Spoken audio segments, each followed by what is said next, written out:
In the last few years, Mohammedan Muslims have been conducting a reign of terror all over the world by the use of human suicide bombers to try and achieve their goal of Islamizing the world.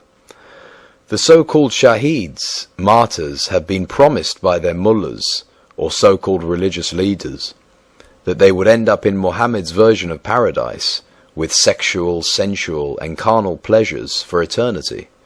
Does the Quran sanction suicide? Are these promises factual? Please elaborate on this. It is of vital importance to first understand the actual meaning of words. For example, in the Quran and Hadiths, a martyr or shaheed is one who dies in battle against an armed enemy, in combat, and definitely not as a suicider against civilian targets. Although the Quran in fact is full of references to superb pleasures of the flesh, both male and female, of unlimited drinking of wine and all types of food, and so on and so forth, for the shaheeds or the martyrs, it also clearly prohibits committing suicide by any manner or any means. Surah Al-Baqarah, chapter 2, 195. And spend of your substance in the cause of Allah, and make not your own hands contribute to your destruction. An-Nisa, chapter 4, 29.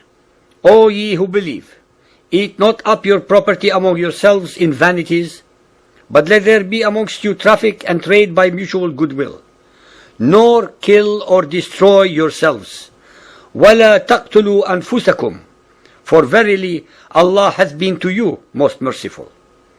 The ahadith also prove that Muhammad considered committing suicide a cardinal sin.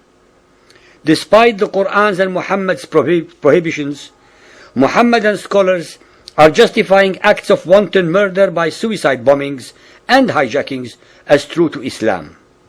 They promise those martyrs unlimited pleasures of the flesh with 72 beautiful virgins in paradise. Sahih al-Bukhari Hadith 2.445, narrated by Thabit bin ad-Dahhak. The Prophet said, whoever commits suicide with a piece of iron will be punished with the same piece of iron in the hellfires. Narrated Jundab, the Prophet said, a man was inflicted with wounds and he committed suicide. And so Allah said, my slave has caused death on himself, hurriedly, so I forbid paradise for him.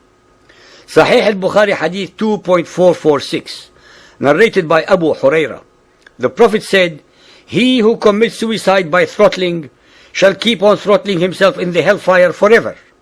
And he who commits suicide by stabbing himself shall keep on stabbing himself in the hellfire. Sahih al-Bukhari Hadith 8.73, 8.126 and 8.647, narrated by Thabit bin ad-Dahhak.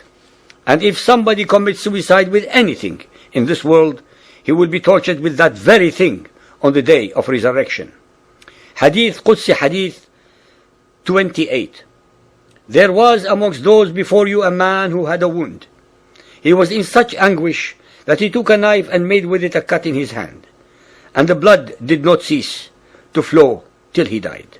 Allah the Almighty said, my servant has himself foretold me, I have forbidden him paradise. It is obvious from all of the above that the modern suicide bombers among the Mohammedans have been deliberately and maliciously brainwashed by so-called Quranic teachers who have a very political and not a spiritual agenda to fulfill, into believing that they will go to paradise with unlimited pleasures with 72 virgins. It is crystal clear from the above Quran and Hadith verses that martyrdom requires dying or getting killed in battle and not by committing suicide. If only these would-be suiciders actually realized that they will end up in hell, blowing themselves up repeatedly till the last days, none of them would have committed these insane and depraved acts.